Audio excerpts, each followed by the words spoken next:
नमस्कार, मैं डॉक्टर रजनीश कुमार आप सभी का एक बार फिर से हार्दिक स्वागत करता हूं।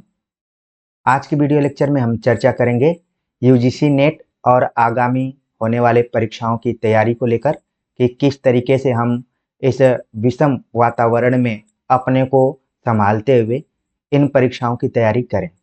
जब से यूजीसी नेट का पेपर कैंसिल हुआ है तो इस चैनल पर अनेक विद्यार्थियों ने अलग अलग मैसेज किए जिनमें कि उनके मानसिक, आर्थिक और समय का नुकसान दिखाई पड़ा और ढेर सारे विद्यार्थी इससे परेशान भी रहे और उनकी परेशानियां हमारी परेशानियों से कहीं न कहीं मेल खाती हैं।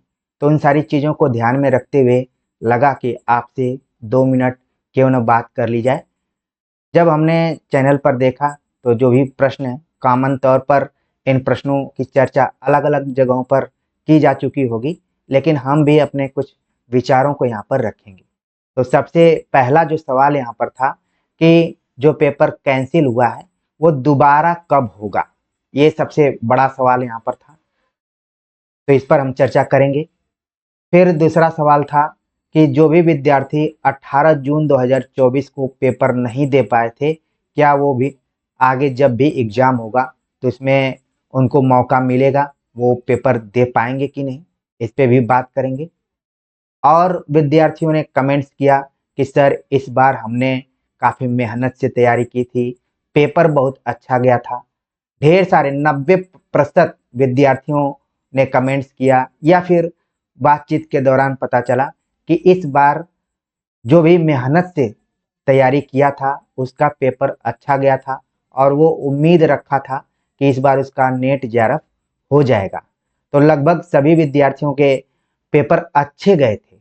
अब ये अच्छे शब्द पर हमें थोड़ा सा ध्यान रखना पड़ेगा कि इसका मतलब है कि आगे जो भी एग्ज़ाम होगा जिसकी कि हम उम्मीद करते हैं वो इससे भी तगड़ा होने की संभावना है, क्योंकि जिससे पूछे आप सभी के मुंह से यही सुनने को मिला कि इस बार का पेपर हमारा अच्छा गया था, उम्मीद थी।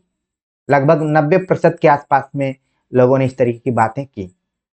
चौथा प्रश्न यहाँ पर है कि नेट के साथ आगे होने वाली नौकरी वाली जो भी परीक्षाएं हैं जिसमें आप देखेंगे DSSB, UP TGT PGT, UP GIC, GDC, UP higher भी बोल सकते हैं उसको, राजस्थान ग्रेड से संबंधित परीक्षाएं, उत्तराखंड बीपीएससी ट्री से रिलेटेड जो भी एग्जाम्स हैं उनकी तैयारी कैसे करें, क्योंकि नेट तो साल भर में 2 बार होता है, उसमें भी पेपर कैंसिल हो गया तो ये आगे इन परीक्षाओं को किसी न किसी रूप में जरूर प्रभावित करेगा। तो एज ए शिक्षक के तौर पर, एज ए परीक्षार्थी के नज़रिए से हमने यहाँ पर सोचा, तो ये 4 पॉइंट्स यहाँ पर उभर कर आए। उम्मीद है कि इन पे हम जब चर्चा करेंगे तो आपको कुछ राहत मिलेगी और आप दोबारा से अपने को मजबूत करते हुए इन सभी परिस्थितियों का मुकाबला करते हुए परीक्षाओं की तैयारी करेंगे। सबसे पहला जो यहाँ पर प्रश्न उठता है कि कैंसल्ड पेपर दोबारा कब तक होगा। तो कई जगहों पर अनुमान लगाया जा रहा है कि 60 दिनों में हो जाएगा, कई जगहों पर है कि 1 महीने में हो जाएगा।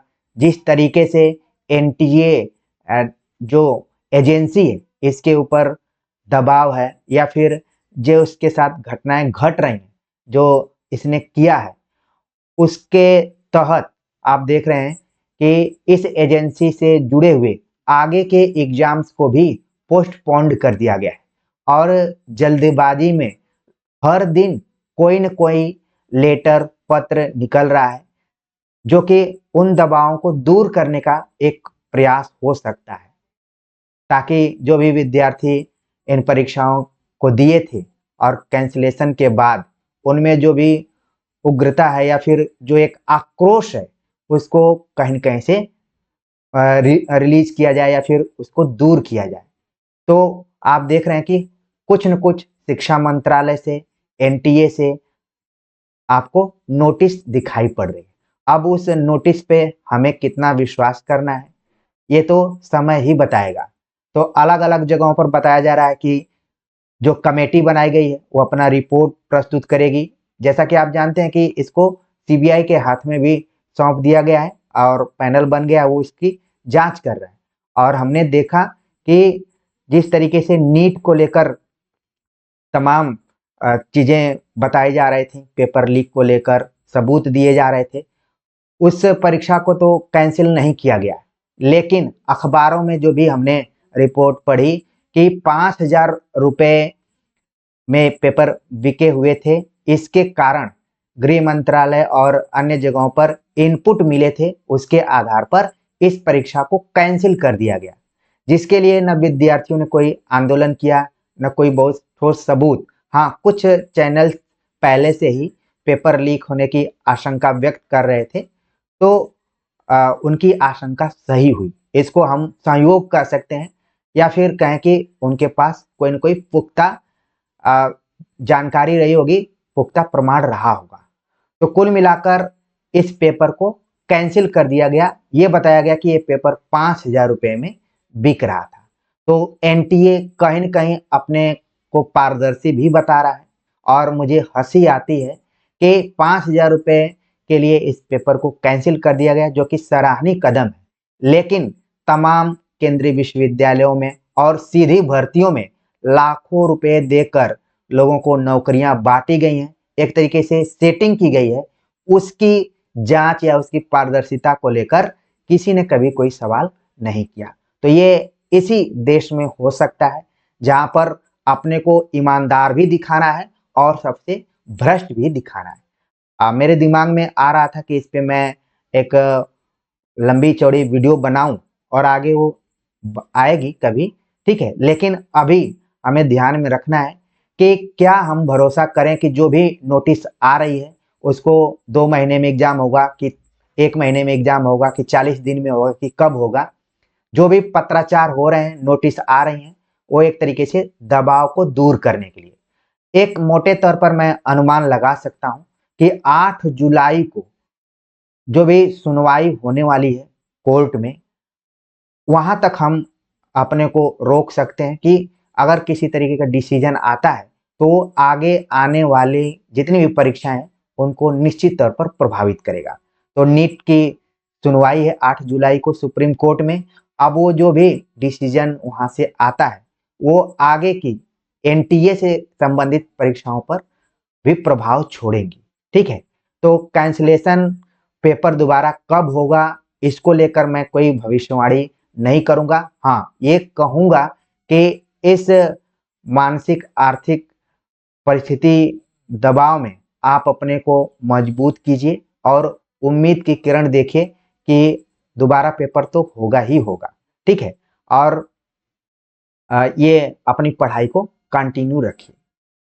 तो पेपर के डेट को लेकर अलग अलग जगह सूचना केंद्र, जैसा कि मैं बार बार कहता हूं कि ढेर सारे हैं, आपको तुरंत बता देने वाले हैं पेपर कब होगा कब नहीं होगा। लेकिन मेरा जो अनुमान है कि 8 जुलाई के बाद आपको क्लियर कट दिखाई देने लगेगा कि पेपर कब होगा। अगर एनटीए पर ज्यादा इस तरीके का आरोप मिल जाता है कि उसने तो परीक्षा के नाम पर बहुत कुछ बड़ा खेल कर दिया है, तो ये एग्जाम जो कैंसिल हुआ है ये हो सकता है कि लंबा वक्त भी ले ले, ठीक है।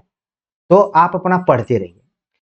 दूसरा जो प्रश्न है यहाँ पर कि जिन भी विद्यार्थियों ने किन्हीं कारणों से 18 जून 2024 को पेपर नहीं दे पाए, कुछ लोगों का पीजी का एग्जाम भी था, इग्नू इत्यादि का, तो उनके लिए तो एक मौके के रूप में है, वो भी इस एग्जाम में दोबारा बैठ सकते हैं। क्योंकि जब पेपर ही कैंसिल हो गया तो उसका कोई वहां पर महत्व ही नहीं है, ठीक है। तो जब फ्रेश रूप में होगा तो आपको इस एग्जाम में मौका मिलेगा हर हालत में, बशर्ते कि आपने फॉर्म को भरा हो, ठीक है। री फॉर्म भरा जाएगा कि नहीं इसके बारे में मैं नहीं बता पाऊंगा, लेकिन जिन्होंने फॉर्म भरा था और वो किसी कारण से इस एग्जाम में नहीं बैठ पाए थे और दोबारा पेपर होगा तो उन्हें मौका मिलेगा, इस ये चीज एकदम से क्लियर है। अब बात आती है कि लगातार हमारा जो जीवन है वो मोबाइल, सोशल मीडिया, अखबार, मित्र, इन सभी से जुड़ा हुआ है। तो कहीं अच्छी बातें हैं, कहीं बुरी बातें हैं, इन्हीं दोनों के बीच में हमारा जीवन चल रहा है। कहीं तनाव भरी बातें हैं, कहीं तनाव को दूर करने वाली बातें हैं। ज़्यादातर बातें तनाव से भरी हुई हैं। तो इसमें हम अपनी तैयारी को कैसे करें? आप अपनी तैयारी उसी तरीके से कीजिए जिस जज्बा और जोश के साथ 18 जून 2024 के लिए आप अपने को मेंटली तैयार कर रहे थे, उसी हिसाब से करना पड़ेगा। अब बात करते हैं हम कि नेट के साथ आगे होने वाली जो भी नौकरी वाली परीक्षा है, क्योंकि नेट आप क्वालिफाई करेंगे तो एक आपको केवल पात्रता प्रमाण पत्र मिल जाएगा कि आप असिस्टेंट प्रोफेसर पीएचडी के लिए एलिजिबल हो गए। लेकिन उसके पहले आपको अगर नौकरी वाली परीक्षाएं होंगी तो प्राथमिकता उनको देना पड़ेगा, जिसमें कि DSSB, UP TGT, PGT, GIC, GDC, ठीक है, राजस्थान, जो भी है, इनकी तैयारी आप कर रहे हैं और उसी बीच में नेट का एग्जाम पड़ गया तो आप किसके तरफ जाएंगे? आप नौकरी वाले की तरफ जाएंगे। जाहिर सी बात है, कोई भी होगा, ठीक है। तो अब सवाल यहाँ पर उन विद्यार्थियों के लिए है जो नेट का भी एग्जाम देना चाहते हैं और जो चाहते हैं कि समय के साथ साथ उनको नौकरी भी मिल जाए। तो इसमें आपको सामंजस्य बनाना होगा, सामंजस्य बनाकर ही आपको चलना होगा, ठीक है। अब आपको टाइम टेबल के हिसाब से कुछ नेट के लिए देना पड़ेगा, कुछ उन प्रवक्ता असिस्टेंट प्रोफेसर वाली भर्तियों को देना पड़ेगा। दोनों को समानांतर लेके चलना पड़ेगा। अच्छी बात यह है कि जिस विषय से आप प्रवक्ता की तैयारी कर रहे हैं उसी विषय से आपको नेट का भी देना है। बस पेपर 1 और पेपर 2 के पैटर्न में थोड़ा बहुत अंतर है, पढ़ना सब आपको वही है, बहुत ज़्यादा उसमें हेर फेर नहीं है, ठीक है। तो सामंजस्य बनाते हुए आगे बढ़ना है। आगे बात करते हैं कि जब तक नई डेट नहीं आती है तब तक आपको क्या करना है। नई डेट का इंतजार लगभग सभी विद्यार्थी कर रहे हैं और सिर्फ विद्यार्थी ही नहीं कर रहे हैं बल्कि शिक्षक भी कर रहे हैं। और भले वो रीस्टार्ट करके या फिर तुरंत पढ़ाना शुरू कर चुके हों यूनिट 1 से लेकर 10 तक, और जो भी पेपर इस बार हुआ था उसके आधार पर पढ़ाना शुरू कर दिए, ठीक है, उसका आपको लाभ उठाना है। लेकिन आपको क्या करना है? दबाव नहीं लेना है, आपको प्रेशर से बाहर निकलना है, ठीक है। मेरे कहने का मतलब है कि आप जहां 18 जून के पहले 8 घंटा 10 घंटा पढ़ रहे थे, अभी आप अपनी उस पुरानी तैयारी को ध्यान में रखते हुए थोड़ी सी 4 से 5 घंटे रख सकते हैं। आराम से रिवाइज करने की कोशिश कीजिए। जो भी 18 जून को एग्जाम हुआ था उसके पैटर्न को समझते हुए, इस बार पैटर्न अगर हिंदी विषय की मैं बात करूं तो पात्रों के आधार पर रचनाओं का प्रकाशन वर्ष पूछा गया, गीतों को पूछा गया, ठीक है, अध्याय विभाजन के क्रम को पूछा गया, ठीक है, और कालक्रम को ध्यान में रखते हुए सवाल पूछे गए। तो इन चीजों को थोड़ा सा आपको ध्यान रखना है। हो सकता है कि एकदम से पेपर का पैटर्न चेंज हो जाए, क्योंकि मुझे याद आता है कि जब मैं एक बार डीएसएसबी का एग्जाम दिया हुआ था तो उसका पेपर, देखिए, लीक कराने का क्या सही टेक्निक है कि डीएसएसबी का जो भी पेपर बनाया गया था एक खास पब्लिकेशन से लगभग 184 प्रश्न पूछे गए थे 200 में से। उसमें मैं भी परीक्षार्थी के तौर पर था और जैसे एग्जाम हॉल से मैं बाहर निकला तो कुछ 10-20 क्वेश्चन मेरे लिए कठिन थे और मैं कुछ लोगों से पूछता था या फिर लोग आपस में बात करते थे कि इसका उत्तर मैंने फला किताब में देखा था। और वो जो खास पब्लिकेशन को पढ़कर आए थे विद्यार्थी, उन्होंने तो अच्छा पेपर किया हुआ था, लेकिन जैसे ही हम लोग रूम पर पहुंचे, जितने भी परीक्षार्थी अपने अपने रूम पे, घर पे पहुंचे और पेपर मिलाना शुरू किए तो हूबहू उस पब्लिकेशन के बुक से ऑप्शन सहित पूरे प्रश्न मिलने लगे। अब इस क्या हुआ इसके बाद कि लोगों ने शिकायत दर्ज की और उस समय बहुत ही ईमानदार शिक्षा मंत्री मनीष सिसोदिया उस समय थे, उन्होंने बच्चों के एक एप्लीकेशन के थ्रू ही उन्होंने इस परीक्षा को रद्द कर दिया, क्योंकि 200 प्रश्न में से 184 प्रश्न एक ही किताब से आए हुए थे। ये भी देखा जाए तो लीक ही हुआ था। अब भाई जिसको पता रहेगा, क्योंकि आजकल लीक कराने के बहुत सारे हो सकते हैं उपाय। कोई खास ऑप्शन को बोल दे कि इसको रंग दीजिए, कोई खास जो भी इस समय कूट बन रहे हैं उनको बोल दे कि इसको रंगिए, क्योंकि आपने पैटर्न देखा होगा, कुछ कूट कॉमन तरीके से आपको पेपर में दिखाई पड़े होंगे। तो ये अगर आप क्रोनोलॉजी समझ जाते हैं तो आप कई क्वेश्चन सही कर जाते। तो यहाँ पर देखिए, कहने का मतलब ये था कि पेपर डीएसएसबी का कैंसिल हुआ, और कैंसिल होने के करीब 8-9 महीने बाद हुआ। जहां पर यहाँ पर लोग दावा कर रहे हैं कि 60 दिन में हो जाएगा, 30 दिन में हो जाएगा। मैं यही कहूंगा कि 8 जुलाई तक आपको इंतजार करना है। अभी थोड़ा सा रिलैक्स मोड में रहना है, आपको दबाव नहीं लेना है। अपनी जो पुरानी तैयारी थी उसको कंटिन्यू उसी तरीके से आगे बढ़ाना है। हो सकता है कि ये लंबा भी खींच जाए, लेकिन हम उम्मीद यही करें कि लंबा न खींचे, जल्दी से ही हो, नहीं तो और सारे एग्जाम आपके क्या होंगे, फंस जाएंगे। तो जिस बात को मैं बता रहा था कि डीएसएसबी का पेपर कैंसिल हुआ, 8-9 महीने बाद हुआ, लेकिन जब दोबारा पेपर हुआ तो अब तक के इतिहास में सबसे कठिन पेपर हुआ। याद करें, जो भी विद्यार्थी हमारे इस चैनल से जुड़े होंगे, 2016 में एग्जाम हुआ था डीएसएसबी का, जो कैंसिल्ड हुआ था। उसमें पाश्चात्य 200 प्रश्न थे, उसमें पाश्चात्य काव्य शास्त्र, जबकि इंटरमीडिएट में आप पाश्चात्य काव्य शास्त्र कहीं नहीं देखते होंगे कि पढ़ाया जाता होगा। भारतीय काव्य शास्त्र, रस, छंद, अलंकार थोड़ा बहुत पढ़ाया जाता है, लेकिन उस पेपर में न जाने किसको पेपर दे दिया गया था बनाने के लिए, उसमें से 60 से 70 प्रश्न केवल पाश्चात्य काव्य शास्त्र से थे। अब ये वही इसको हल कर सकता था जो ऑलरेडी अच्छे से पीजी किया होगा, या फिर वो पीएचडी में होगा, जिसको कि पाश्चात्य काव्य शास्त्र शब्द भी पता हो। तो बड़ा ये पेपर कठिन था। तो जब भी कैंसिल पेपर होते हैं और दोबारा होते हैं तो वो अपेक्षाकृत कठिन होते हैं, और जिन पैटर्नों पर हम तैयारी करते हुए आगे बढ़ते हैं, हो सकता है कि उसमें आमूल चूल परिवर्तन भी हो जाए। तो मैं यही कहूंगा कि स्वाभाविक तैयारी आप कीजिए। पहले जो भी पेपर हुआ करते थे प्रीवियस ईयर के, उस पैटर्न को भी ध्यान में रखिए और इस पैटर्न को भी ध्यान में रखते हुए आगे बढ़िए। दोनों में सामंजस्य स्थापित कीजिए। हाँ, दबाव बिल्कुल नहीं लेना है, पढ़ाई को कंटिन्यू रखना है।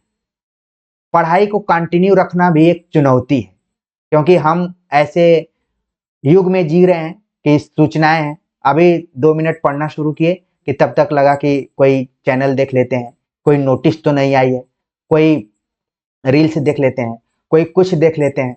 ठीक है, क्योंकि सूचनाएं भरी हुई हैं, और मोटिवेट भी करने वाले आपको बहुत लोग हैं कि क्या हुआ, पेपर कैंसिल हुआ, दोबारा उठो, और पत्थर तो जी जान से उछालो यारो, कौन कहता है कि आकाश में छेद नहीं हो सकता, तमाम चीजें हैं इस तरीके से।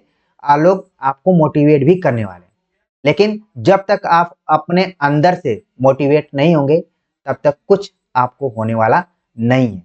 आपको इधर उधर का मोटिवेशन 2 मिनट जरूर प्रभावित करेगा और 2 घंटे परेशान भी करेगा। तो इस चीज को ध्यान में रखना कि आपको सेल्फ मोटिवेट होकर पढ़ाई को कंटिन्यू रखना है। कंटिन्यू रखने का मतलब, जो आपने जिस जज्बे से 18 जून के लिए तैयारी आप कर रहे थे, उसी तरीके से अपना रिलैक्स होके नोट्स को रिवाइज कीजिए। जो आप नहीं पढ़ रहे थे या फिर छोड़ दिए थे, आपको समय नहीं मिला था, उसको थोड़ा थोड़ा देखना शुरू कर दीजिए।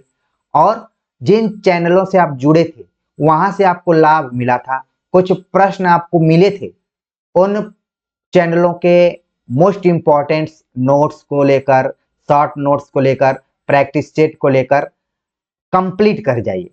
ठीक है, जो मतलब अच्छे हैं उनको आप देख सकते हैं। कहने का मतलब है कि रिलैक्स मोड में अपने पढ़ाई को कंटिन्यू रखना है। आगे आपको देखना है कि जब आप 18 जून 2024 के एग्जाम में गए थे तो वहां पर आपने कौन कौन सी गलतियां की थी, क्योंकि हर एग्जाम में आप जाते हैं तो कोई ना कोई गलती होती ही होती है। कहीं ओमार सीट रंगने में, कहीं समय मैनेजमेंट करने में, कहीं क्वेश्चन के आंसर को रंगने में, कहीं सेंटर पे पहुंचने में। हम किसी सेंटर पे हमें जाना था, हम किसी सेंटर पे चले गए। ठीक है, कहीं दूसरी ट्रेन में बैठ गए, कहीं जाना था दूसरे तरफ चले गए, दूसरे तरफ एक ही नाम की ट्रेन थी। तो उन गलतियों को ठीक करना है और उन कमजोरियों को भी ठीक करना है कि आगे इस तरीके से गलती ना हो। और देखना है कि जो भी आपके दोनों पेपर्स हैं, पेपर 1 और पेपर 2 यूजीसी नेट के, उसमें कौन सी इकाइयां आपके लिए कठिन थी या फिर किन इकाइयों से ज्यादातर प्रश्न आ रहे हैं। ये भी गारंटी नहीं दी जा सकती कि इस इकाई को पढ़िए, उस इकाई को पढ़िए तो इतने में हो जाएगा, गारंटी कुछ नहीं। इसलिए समग्रता में अध्ययन करने की कोशिश कीजिए और जब आपका मन लगे तभी आप पढ़िए। ये नहीं कि दबाव में किताब खोलकर बैठे हुए हैं और आपका दिमाग वहां पर काम नहीं कर रहा है।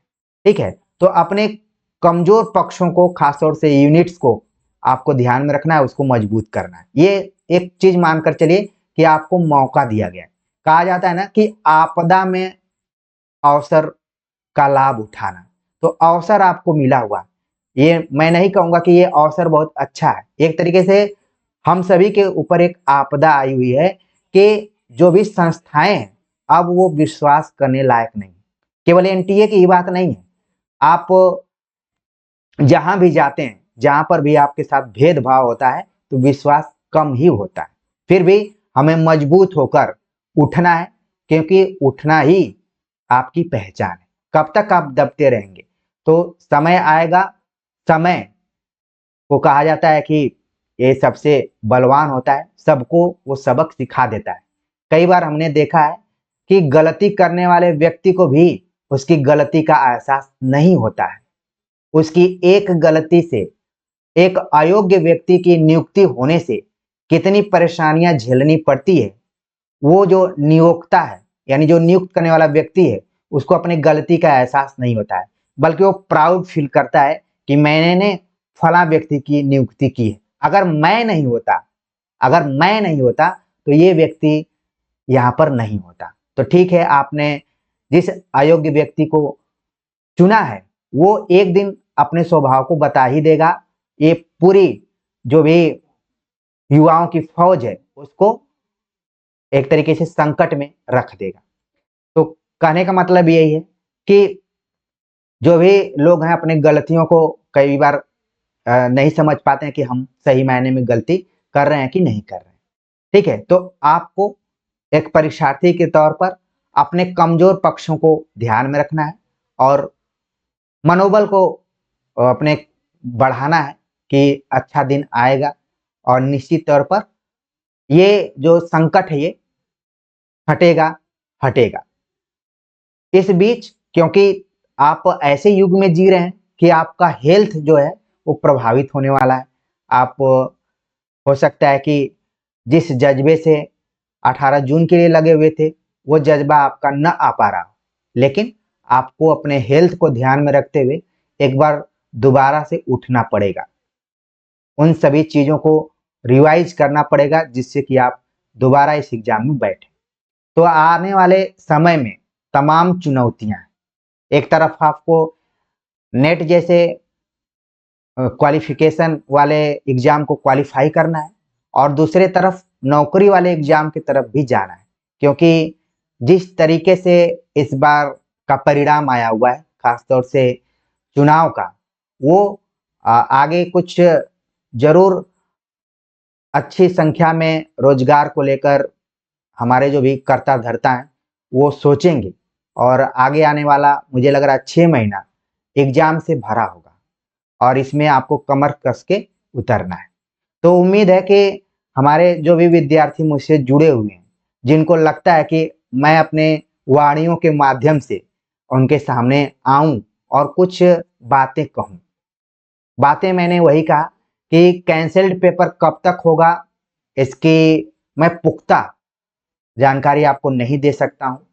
जो भी नोटिस निकल रहे हैं और उन नोटिसों पर विश्वास करते हुए 8 जुलाई मेरे लिए टारगेट है कि उसके बाद बहुत सारी चीजें बदलने वाली। पेपर जो छूट चुके थे जिनके, वो दोबारा दे सकते हैं। तनाव भरे समय में अपने को मजबूत करते हुए आपको आगे बढ़ना है और गलत का विरोध करते हुए सही का साथ देना है।